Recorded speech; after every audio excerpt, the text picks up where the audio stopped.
So while replaying Kingdom Hearts for the 51st time, I came upon this scene. And I've had a revelation. Every single character in Kingdom Hearts is an aura farmer. For example, this man Axel teams up with Sora to fight against a whole army of nobodies and for no reason decides to pull a Vegeta. Like, my guy, why did you do this? Sora is completely capable of taking on armies by himself. I'll tell you why, just so that he can one-up Sora one last time at the cost of his literal existence. And he's not the only one. Every single member of Organization 13 is an aura farmer, except for Vexen, who's a mix between Hojo, Mayuri, and Orochi Dirimaru, and was always on some freaky-deaky experiment nonsense. My fault.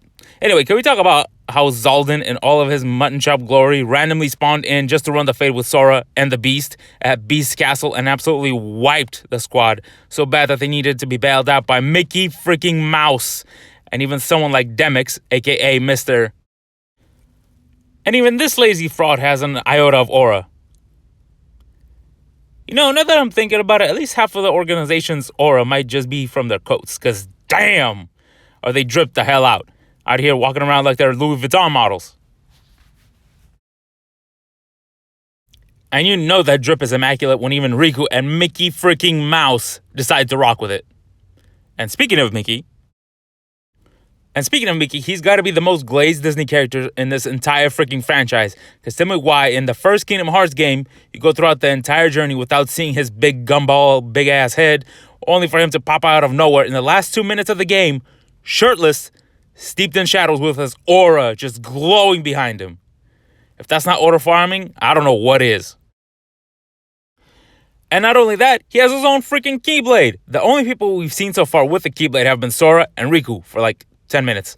And then all of a sudden, Mickey freaking Mouse. After that, Sora faints from the excitement of seeing his favorite corporate mascot and sleeps for a year. And the first person he sees after a year of slumber is Mickey doing this. And can we talk about the time Mickey stood 8 toes down against Xehanort and his 12 shadow clones in the murder hallway and absolutely refused to die? Sensational. But my favorite moment is in Kingdom Hearts 2 when my man Goofy got sniped. The camera pans over and we see this. Nah, aura farming on your friend's grave is some crazy work. Now, I also want to talk about a villain, and who's the biggest villain in the franchise? That's right, Xehanort.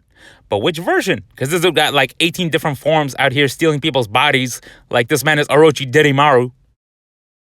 I could talk about when sexy-ass Xemnas fought Riku and Sora at the same time and was putting belt to ass.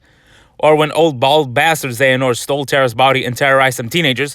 But I think I'll start off with Ansem, because he was the first and arguably the best version. Hell, they even got Billy Zane to voice this man. And the first time we see this man is when he stabs Maleficent through the chest, cheesing the whole time. Like, sir, this is a children's game. And then when Sora pulls up to run the ones, he hits us with this banger-ass quote.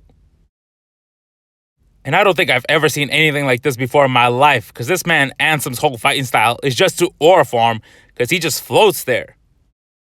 Arms folded and all, while his zesty-ass shadow does all the work, and after getting his ass beat, Ansem decides to transform into this phallic-looking monstrosity while he pilots it, butt booty naked. And then for the rest of the series, he tries to take Riku for his body. You know what? I take it back. This man's a menace. Lock his ass up and impel down and throw away the key, because what is this? Speaking of Riku, Mr. Depresso Espresso himself, he has so many aura moments that he could fill an entire video just by himself, so here are some rapid-fire examples. Him being so consumed by darkness in the beginning of the game, him beating up this helpless teenage girl while blindfolded. I mean, just look at this majestic-ass weave. Him standing 10 toes down, looking at an army of Heartless barreling towards him, spelling certain doom, aura farming. It's truly inspirational, brings a tear to my eye. Hell, even this man is giving out exposition. He's still got an aura farm for no reason. Like, yes, bro, we see the fit and your size 24 clown shoes. It's not that serious. But my favorite moment gotta be when he intentionally traps himself inside of hell in order to save the world with Sora by closing the door to darkness, and the only reason he was able to escape was due to his desire to kick some ass. Now, what kind of list would this be if I didn't add at least one Final Fantasy character into the mix? And I swear these dudes are here only to Aura Farm. Because tell me why Cloud from Final Fantasy VII shows up in Vincent's drip to run hands with Hercules, only to stare down Sora for no reason. This man was so dripped out that even the cameraman out here glazing him, putting him in slow motion. Like, bro, you are not in an edit. And let's also talk about Leon, because no matter what the situation is, this man is aura farming. Like, the whole world could be ending, and this man is in the corner pretending to be in deep thought, talking about some. And then you put these boys together and it's over. Because tell me why they are surrounded by a whole ass army of Heartless, backs against the wall, and they're out there shooting the shit like it's an everyday occurrence. And don't even get me started on Sephiroth, because this boy summons himself from the ether with his back turned and then proceeds to massacre Sora in 2 minutes to the most majestic theme song I done ever heard. But my favorite Final Fantasy character in all of Kingdom Hearts is Auron from Final Fantasy X. Let me set the scene. You see, Auron died like twice in his OG game, so imagine my surprise when Hades summons this man from hell just to run hands with Hercules. And you know this dude Hades was a hater, because he summoned 2 separate Final Fantasy characters just to run hands with Hercules. That's unprecedented. And then my man Auron just looks at Hercules for 2 seconds and does this. Nope, hell no, wrap it up, because pressing the Lord of Death in his own house is just straight up insanity.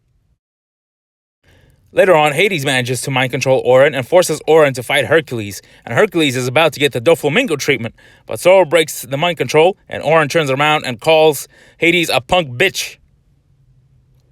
But yeah, that's pretty much my list. Hope you guys liked it, but I'm kind of losing my voice, so any more examples that I have, gonna have to wait until next time. So don't forget to like, share, subscribe. Goodbye.